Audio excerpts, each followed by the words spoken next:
It's the end of August and my herbs are loaded with bees and flowers and butterflies.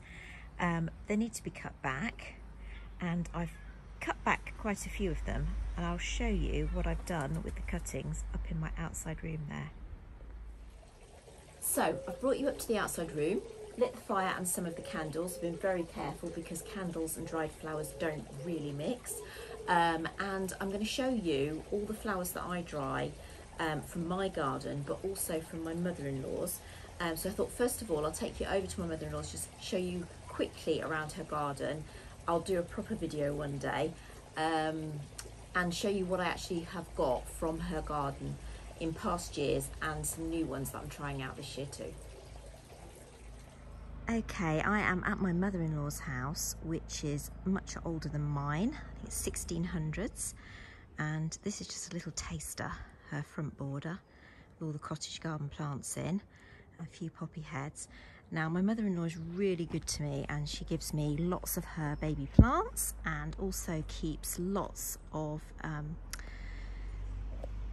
flower heads for me to dry for the autumn and winter decorations. So we'll go in and take a look.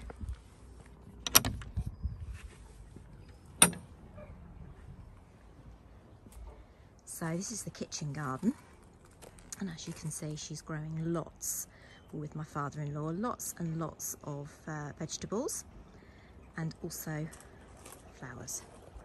So we're down in the orchard now. As you can see, all the little apples are forming, and we're looking back into the vegetable garden. And it's also really a cottage garden because in the springtime or early summer, this is full of foxgloves. And then we have poppies coming up. You can see there's a few poppy heads just here, but actually most of them have been cut off for me to dry. Oops. And yeah, we have foxgloves, poppies, forget-me-nots, and we've got clematis at the moment. So we've got this beautiful white star clematis. I shall look up the name of that and put it in the description box. And then there's a beautiful purple one. You can see the butterflies on just on the left there. And then back to the house. So through here, my father-in-law's now mowing the field. So yeah, we've got, look, all the onions coming here. And potatoes, courgettes. There's just some remnants there of the foxgloves because obviously we need the seeds to fall. They're biennials, so they take 2 years to go from seed to plant. And then we'll go through into the flower garden.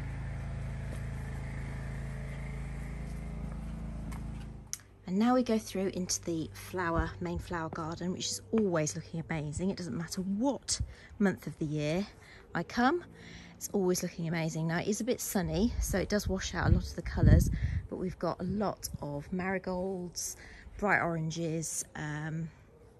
We have got hydrangeas, which actually did suffer. This hydrangea here, I've dried in previous years, a lot of the heads. And it really did suffer with the frost this year, so the heads are very small, my mother-in-law was telling me.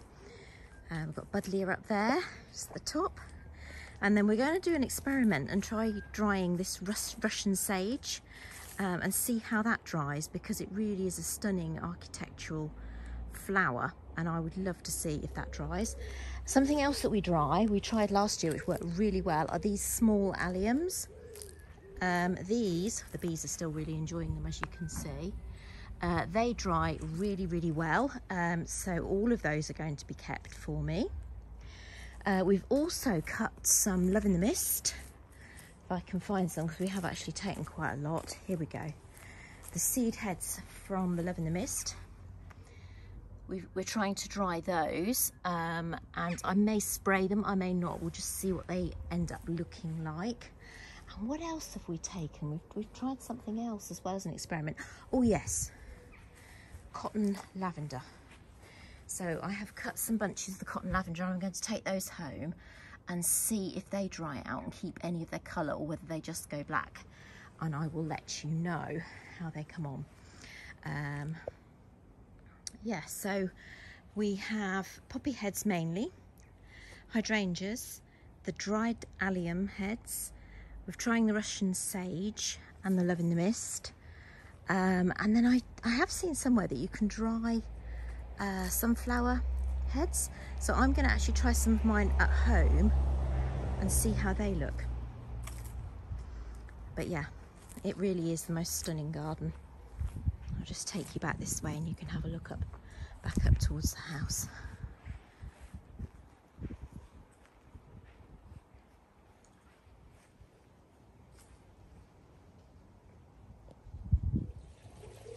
So, back from my mother-in-law's, I've actually dried the cotton lavender, and this is it dried. It's worked wonderfully. It's kept its yellow colour. It's really important to pick the flowers from cotton lavender before they start to go brown. So these were just caught at the right moment. So just see if you can, I don't know if you can pick that up in this light. We'll have a closer look in a moment. Something else which I've actually got from my garden were these tiny white alliums. So this is a single one. And these were a trial this year. I'm so happy with them. Now I actually dried these in the greenhouse, and if you dry something in the bright sunlight, which obviously the greenhouse has been all summer, it will bleach the flowers. Now these were white flowers, and so I wanted them to be bleached. And it has produced this beautiful sort of silvery, silky effect on the flowers. So they've been a real success, and I've got a few more bunches of those too. These are the herbs. Unfortunately, since I picked them last week, it's been very humid, which is not the best conditions. When you're drying flowers, you really want them to be out of the sunlight, unless you want them bleached, and to dry slowly. And if you have a humid atmosphere, it will create like a mould. And if you can see, some of these are drying really well. So this is the tarragon, it's drying extremely well. I'm very pleased with that. And not so bad the sage either. But some of the other, this is the golden marjoram, I think, and you can see it's just gone brown really quickly. So I think I'm going to have to redo those. Try, and when it's a bit more breezy and less humid, they'll dry better. Now another flower that I absolutely love to dry, it's probably my second best one apart from alliums, is hydrangeas. Now this one has just been picked from my bush in the garden, and in my opinion this is not ready to dry yet. It's still fresh, it hasn't got that papery feel to it. In fact, let me go over and show you the ones in the garden which I will be using for the first time, which are my oak leaf hydrangeas first. Okay, and now to hydrangeas. So I have this oak leaf hydrangea which has these beautiful long flowers, as you can see. Now this one is not ready to dry. I've never dried these before, but I saw Linda from Potager Blog drying her, I think it was an oak leaf hydrangea, but hers was a different variety to this, so it was slightly different flowers. But in any case, with hydrangeas you have to wait until they kind of go sort of crinkly papery. So this one is almost ready to cut off and dry, so I'm going to be trying that this year. This one is not, because it's still very soft, and when I do cut it, I will cut it back to wait. Can you see those two tiny little buds there? I will cut it and leave those two tiny buds. Now that will not stop it flowering next year, but it will mean that those buds they don't have the protection of the flower, but I don't think it'll make much difference. This plant actually got by the frost this year, and as you can see, is covered in flowers. So if I was picking hydrangeas that are fresh, I would put this in a vase of water and let the water run out, leave it in a shady spot and cool spot in the house, and it would hopefully dry. If you just try to dry this from fresh, it will just shrivel up and it won't keep its shape at all. This is one from my mother-in-law's garden from last year. Now it has an incredible amount of colour still, I think. It was picked when it was ready, almost ready to dry. It was starting to feel papery, and then I dried it in a very shady spot in the house, in a cool spot, and that has lasted. I've got loads of those and they still look amazing. This one is about 4 years old, and it was on a wreath on my front door in the sun, So it was ready to dry because it hasn't lost its shape, but it has absolutely no colour at all. So that has a beauty all of its own though, doesn't it? So hydrangeas I will be drying also. So what I think I'll do now is I will take you round the whole room and show you all the individual flowers that I'm drying, and explaining whether I've done them before or whether they're new.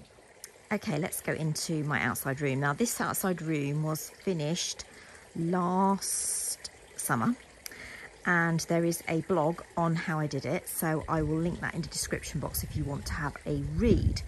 Now, first of all, we've got my herbs hung in the centre here, which I think I've got sage, tarragon, golden marjoram, oregano, thyme, and I think that's it there. But obviously you can dry any herbs that you've got, and as I explained before, best done slowly. Now, from my mother-in-law's, here are the small alliums, and they're beginning to dry. You can see where they're going yellow, so where they're green they're still fresh, and where they're going yellow they're drying. These dry fantastically, so this is the second year I've done this. These are flowers from last year. As you can see, they keep some of their colour, but they do fade a little bit, but obviously they're a year old. Now, first time this year from my garden, I actually tried to dry chive flowers, which are also alliums, of course. These are completely dry. I did make a mistake of putting them in the greenhouse, so they are quite bleached. I think there are some other people who did try this year, and I bet theirs have got more colour than mine, but they have actually dried fantastically. Alliums are the best flowers for drying in my opinion. So we've got, as I explained, these little white ones. I'll try and find a picture for you of those in the garden to show you. And then these are Purple Sensation. They're from my garden. In fact, I'll show you a picture of that whole bed now.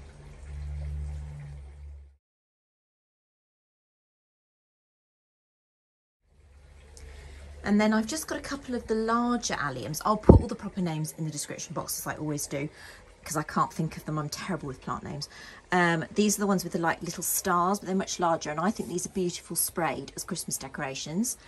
And then we have the old faithful poppy heads. Now, poppies are fantastic for two reasons. They dry beautifully. They're very sculptural. They can just go in a vase on their own, but they also give you all the seeds, which is amazing. I have got a whole jar full of seeds from these.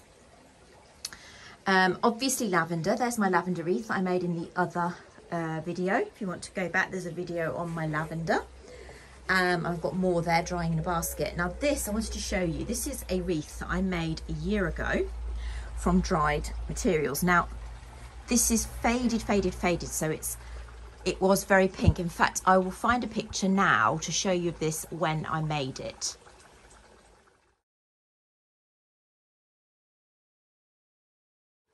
So you can see it still has some of the beauty. Now some people really like this look. Now I've used Honesty here.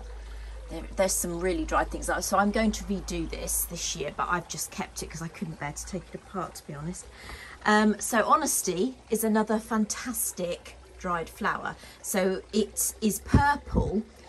I don't think I've got a picture of it. This came from my mother-in-law's. I don't think I've got a picture of it when it's in flower, but it comes with these sort of outer pods, and if you take the outer pods off, you get this sort of translucent, beautiful discs, and they are fabulous. Now this year, my mother-in-law hasn't got any, so I've got plenty saved from last year, because they are biennial. So it's a bit like foxgloves. You'll get lots one year, and then you maybe get a year where you hardly get any.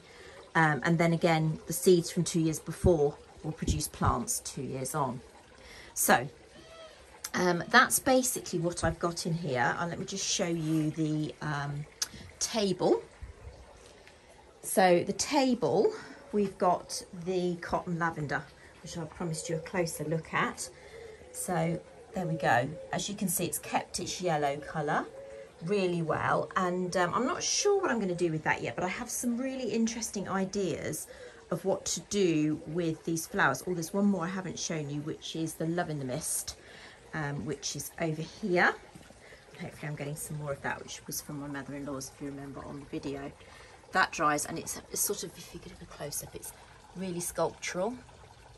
So you could spray that or leave it natural because it has a slightly purple hue to it.